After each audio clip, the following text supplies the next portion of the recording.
حاشا الإله بأن تكيف ذاته فالكيف والتمثيل منتفيان والأصل أن الله ليس كمثله شيء تعالى الرب ذو الإحسان. الحمد لله له الأسماء الحسنى وصفات العلى وله الحمد في الأولى والآخرة والصلاة والسلام على نبيه المصطفى ورسوله المجتبى وعلى آلہ وصحبہ ومن اتبع الہدى اما بعد. الناجحون پلیٹ فارم سے اللہ تعالیٰ کے اسماء و صفات کے حوالے سے سیریز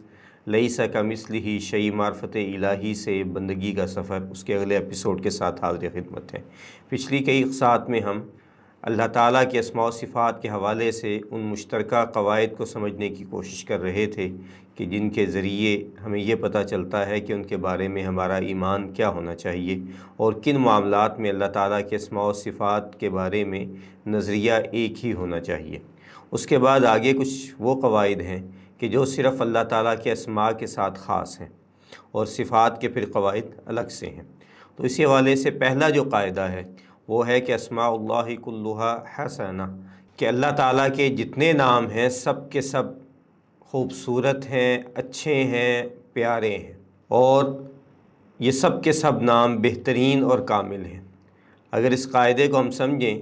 تو اس کا مطلب یہ ہے کہ اللہ تعالیٰ کا ہر جو نام ہے اس کے اندر صفت پائی جاتی ہے اور یہ صفات جو ہیں یہ کامل ترین ہیں، اور اللہ کے ناموں میں کسی اعتبار سے بھی کوئی کمی، کوئی نقص، کوئی خامی، کوئی عیب نہیں پایا جاتا ہے. اسی لیے اللہ تعالیٰ کو صرف ایسے ہی ناموں سے پکارا جائے گا جو اس کے جلال اور کمال پہ دلالت کرتے ہوں. تو اس کے بارے میں اللہ تعالیٰ نے قرآن مجید میں کئی بار تذکرہ کیا، کہا کہ وَلِلَّهِ الْأَسْمَاءُ الْحُسْنَى فَادْعُوهُ بِهَا، کہ اللہ تعالیٰ کے اسماء الحسنہ ہیں، اللہ تعالیٰ کے خوبصورت اچھے نام ہیں، تم اللہ کو اسی کے ذریعے پکارو. اور کہیں کہا قُلِ ادْعُوا اللَّهَ وَادْعُوا الرَّحْمَٰنَ أَيَّمَا تَدْعُوا فَلَهُ الْأَسْمَاءُ الْحُسْنَى، کہ کہہ دیجئے کہ اللہ کو پکارو یا رحمان کو پکارو، جس کو بھی پکارو سبھی نام اس کے ہیں جو اچھے ہیں. اور کہیں کہا کہ اللہ لا الہ الا هو لہ الاسماء الحسنى، کہ وہی اللہ جو معبود برحق ہے اسی کے لیے اچھے اچھے اور خوبصورت نام ہیں. اور کہیں کہا کہ هو اللہ الخالق البارئ المصور لہ الاسماء الحسنى یسبح لہ ما فی السماوات والارض وهو العزیز الحکیم، کہ وہی اللہ ہے جو پیدا کرنے والا ہے، جو زندگی دینے والا ہے، جو صورت بنانے والا ہے، اسی کے لیے سب اچھے نام ہیں. تو جو کچھ آسمانوں اور زمینوں میں ہے وہ اس کی تسبیح کرتا ہے، اور وہی غالب ہے، طاقتور ہے اور حکمت والا ہے. تو اس کے بعد اسی طرح ہم سلف صالحین کے اقوال کو دیکھیں تو شیخ الاسلام ابن تیمیہ رحمہ اللہ سلف صالحین کی نمائندگی کرتے ہوئے کہتے ہیں اسماؤہ کلھا حسنى ای بالغۃ فی الحسن غایتہ اذا کلھا دالت علی صفات الکمال لیس فیہا اسم دال علی نقص بوجوہ، کہ اللہ تعالیٰ کے تمام نام بہترین ہیں، یعنی حسن میں اپنی انتہا کو پہنچے ہوئے ہیں، کیونکہ یہ سب صفات کمال پر دلالت کرتے ہیں، ان میں سے کوئی بھی نام نقص پر دلالت نہیں کرتا ہے. اس کی اگر ہم مثالیں دیکھیں تو اللہ تعالیٰ کا نام ہے الحی، یعنی کہ زندگی والا، تو یہ اللہ تعالیٰ کے ناموں میں سے ایک نام ہے. اور اللہ تعالیٰ کی اب زندگی کیسی ہے؟ اللہ تعالیٰ نے فرمایا کہ اللہ لا الہ الا هو الحی القیوم لا تأخذہ سنۃ ولا نوم، کہ اللہ تعالیٰ وہ ہے جو معبود برحق ہے، جو حی ہے، قائم دائم ہے، اور نہ ہی اس کو نیند آتی ہے نہ اونگ آتی ہے. تو کیا پتہ چلا کہ کامل ترین زندگی وہ ہے کہ جسے تھکاوٹ، نیند، بھوک، پیاس، اونگ، اس طرح کی چیزوں کی حاجت نہ ہو، اسے لیٹنے کی ضرورت نہ پڑے. تو یہ سب صفات جو ہیں وہ صرف اللہ تعالیٰ میں پائی جاتی ہیں. اسی طرح اللہ تعالیٰ نے یہ حیات جو ہے وہ کسی سے مستعار نہیں لی، کسی سے ادھار نہیں لی، جبکہ مخلوقات کی جو حیات ہے اگر وہ حی ہیں تو انہوں نے اللہ تعالیٰ کے حکم سے یہ زندگی ان کو ملی ہے، اور جب تک اللہ تعالیٰ چاہیں گے ان کی زندگی باقی رہے گی، جب اللہ تعالیٰ چاہیں گے تو یہ دنیا کی زندگی ان کی فنا ہو جائے گی. تو اس کی زندگی مکمل ہے، کسی عدم پہ مشتمل نہیں ہے، اسے کوئی فنا یا زوال نہیں آ سکتا ہے. تو یہ ایسی زندگی ہے جو علم، قدرت، سمع، بصر اور دیگر تمام صفات حیات سے بدرجہ اتم، بدرجہ کمال متصف ہے، اور کوئی بھی کسی قسم کا اس میں خامی یا نقص نہیں پایا جاتا ہے. اسی طرح اگر ہم اللہ تعالیٰ کے نام علیم کو لے لیں تو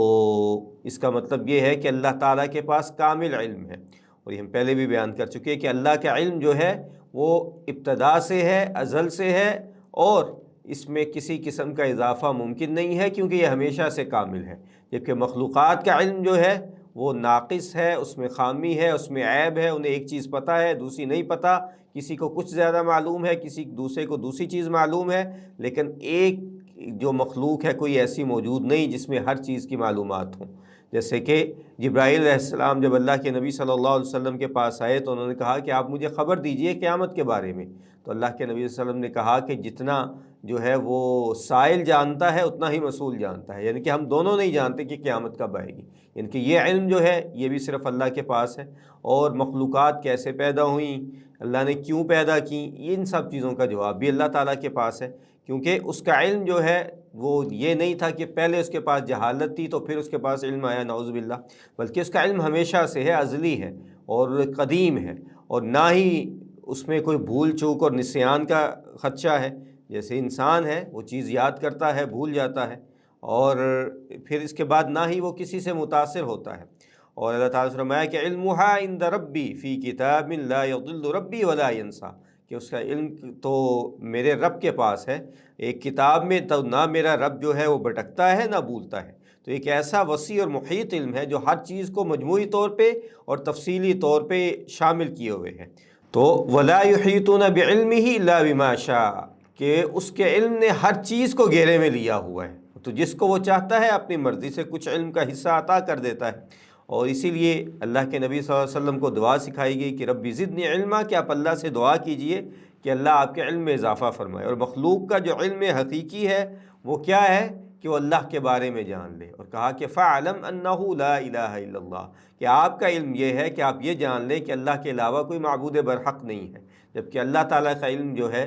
وہ اللہ اپنے بارے میں سب سے زیادہ جانتا ہے، تو اس کو اس چیز کی کوئی احتیاج نہیں ہے۔ اور پھر اسی طرح کہا کہ وَعِندَهُ مَفَاتِحُ الْغَيْبِ لَا يَعْلَمُهَا إِلَّا هُوَ وَيَعْلَمُ مَا فِي الْبَرِّ وَالْبَحْرِ وَمَا تَسْقُطُ مِنْ وَرَقَةٍ إِلَّا يَعْلَمُهَا وَلَا حَبَّةٍ فِي ظُلُمَاتِ الْأَرْضِ وَلَا رَطْبٍ وَلَا يَابِسٍ إِلَّا فِي كِتَابٍ مُبِينٍ، کہ غیب کے علم کی جو خزانے کی کنجیاں ہیں وہ بھی اس کے پاس ہیں، جسے اس کے سوا اس کا علم کوئی بھی نہیں رکھتا ہے، اور وہ اس چیز کا بھی علم رکھتا ہے جو کچھ خشکی اور سمندر میں ہے، اور کوئی پتا نہیں گرتا مگر اس کا علم اس کے پاس موجود ہے، اور نہ کوئی دانہ زمین کے اندھیروں میں، اور نہ کوئی تر اور نہ خشک، مگر یہ سب کچھ ایک اللہ کے ہاں کتاب میں موجود ہے۔ اور پھر اسی طرح جو رزق کا اہتمام ہے اس کا بھی علم اللہ تعالیٰ کو ہے کہ وَمَا مِن دَابَّةٍ فِي الْأَرْضِ إِلَّا عَلَى اللَّهِ رِزْقُهَا، کہ زمین پہ کوئی چلنے والا نہیں مگر اس کا رزق اللہ کے ذمے ہے، اور اللہ تعالیٰ وَيَعْلَمُ مُسْتَقَرَّهَا مُسْتَوْدَعَهَا كُلٌّ فِي كِتَابٍ مُبِينٍ، کہ اللہ کے پاس اس کا ٹھکانہ اور اس کے رکھنے کی جگہ، اس کا علم اللہ کے پاس ہے۔ اور پھر اسی طرح بے شمار قرآن مجید کی آیات ہیں جن میں اس چیز کی وضاحت کی گئی ہے کہ سارا علم جو ہے وہ اللہ تعالیٰ کے پاس ہے۔ کہیں کہا کہ یعلم ما فی السماوات والارض ویعلم ما تسرون وما تعلنون واللہ علیم بذات الصدور، کہ وہ علم رکھتا ہے جو کچھ آسمانوں میں ہے، جو کچھ زمینوں میں ہے، اور وہ اس چیز کا بھی علم رکھتا ہے جو تم چھپاتے ہو، جو تم ظاہر کرتے ہو۔ کیوں کہ اللہ تعالیٰ علیم بذات الصدور ہے، دلوں کے خیالات کو بھی اللہ تعالیٰ جاننے والا ہے۔ تو اس لیے اللہ کا علم اور مخلوق کا علم، اس میں کوئی آپس میں سوائے نام کے کوئی بھی چیز آپس میں نہیں ملتی ہے۔ پھر اس کے بعد اسی طرح اللہ کا نام ہے رحمان، جس میں صفت رحمت ہے، تو اللہ تعالیٰ کی یہ صفت جو ہے یہ کامل رحمت پر مشتمل ہے، جس کے بارے میں اللہ کے رسول صلی اللہ علیہ وسلم نے فرمایا کہ للہ ارحم بعبادہ من ہذہ بولدہا، کہ اللہ اپنے بندوں پر اس عورت سے زیادہ رحم فرمانے والا ہے جو اپنے بچوں پر رحم کرتی ہے، یعنی جو عورت جس نے اپنے بچوں کو جو ہے گود سے لگایا، دودھ پلایا، یہ نام اللہ کی اب وسیع رحمت پر مشتمل ہے، کہ اس کی رحمت جو ہے اس کے کوئی احاطہ انسان نہیں کر سکتا، کیونکہ اللہ نے خود کہہ دیا کہ رحمتی وسعت کل شیء، کہ اللہ تعالیٰ کی جو رحمت ہے اس نے ہر چیز کو اپنے گھیرے میں لیا ہوا ہے۔ اور فرشتوں نے دعا کی کہ ربنا وسعت کل شیء رحمتا و علما، کہ ہمارے رب تو نے ہر چیز کو رحمت اور علم سے گھیر کے رکھا ہوا ہے۔ تو یہ کچھ مثالیں ہیں اللہ تعالیٰ کے جو ہے وہ ناموں کی۔ اس کے بعد اسی طرح اللہ تعالیٰ کے جو اسماء ہیں وہ حسنہ جو ہیں، اس کا جو حسن ہے وہ اس میں یہ بھی ہے کہ اللہ کے جب اسماء آپس میں مل جاتے ہیں تو اللہ کے ناموں کا حسن دو اعتبار سے ہے، ہر نام بذات خود کامل اور جو ہے وہ حسین ہے، اور جب ایک نام دوسرے کے ساتھ جمع ہو جاتا ہے تو ایک اور کمال ظاہر ہو جاتا ہے، اور قرآن مجید میں اس کی بے جا مثالیں موجود ہیں۔ جیسے اکثر آیات کے آخر میں کیا آتا ہے؟ عزیز حکیم، ٹھیک ہے؟ تو اللہ تعالیٰ قرآن مجید میں ان ناموں کو جمع کرتا ہے، تو عزیز اللہ کی عزت اور غلبے کا جو ہے وہ صفت کو بیان کرتا ہے، حکیم جو ہے اللہ تعالیٰ کی حکمت و عدل کو بیان کرنے والا نام ہے۔ جب یہ دونوں جمع ہوتے ہیں تو ایک اور کمال ظاہر ہوتا ہے کہ اللہ کی عزت ظلم اور جور کے بغیر ہے، کسی زیادتی کے بغیر ہے، اور اللہ کی حکمت ذلت یا کمزوری کے بغیر ہے۔ کسی کمزوری کی وجہ سے اللہ تعالیٰ کی حکمت نہیں آتی، جیسے انسان کی حکمت ہوتی ہے کہ وہ مصلحت اختیار کر لیتا ہے، تو اللہ تعالیٰ اس چیز سے بری ہے، اور برخلاف مخلوق کے کہ عزیز افراد کے کہ وہ عزت کے نشے میں ظلم کرتے ہیں، اور ان کی حکمت بھی ذلت کے ساتھ جڑی ہوئی ہوتی ہے۔ تو خلاصہ اگر کیا جائے تو اللہ کے تمام نام کامل ہیں اور بہترین ہیں اور خوبصورت ہیں، ہر نام صفت کمال پر دلالت کرتا ہے اور اس میں کوئی نقص نہیں ہے۔ قرآن مجید نے متعدد مقامات پہ اسماء کو الحسنہ کہا ہے، ہر نام بذات خود کامل ہے، اور جب دوسرے نام کے ساتھ جمع ہوتا ہے تو کمال در کمال ہو جاتا ہے۔ تو یہ پہلا جو ہے ہمارا جو قاعدہ تھا اللہ تعالیٰ کے اسماء کے بارے میں، تو اسی پہ ہم اکتفا کرتے ہیں۔ تو ابھی انشاءاللہ دوسرے قاعدے کے ساتھ حاضر ہوں گے۔ اللہ تعالیٰ ہمیں اللہ تعالیٰ کے اسماء اور صفات کو سمجھنے، ان پہ ایمان لانے اور ان کے تقاضے پورا کرنے کی توفیق عطا فرمائے۔ وباللہ التوفیق، وصلی اللہ علی نبینا محمد وعلی آلہ وصحبہ اجمعین۔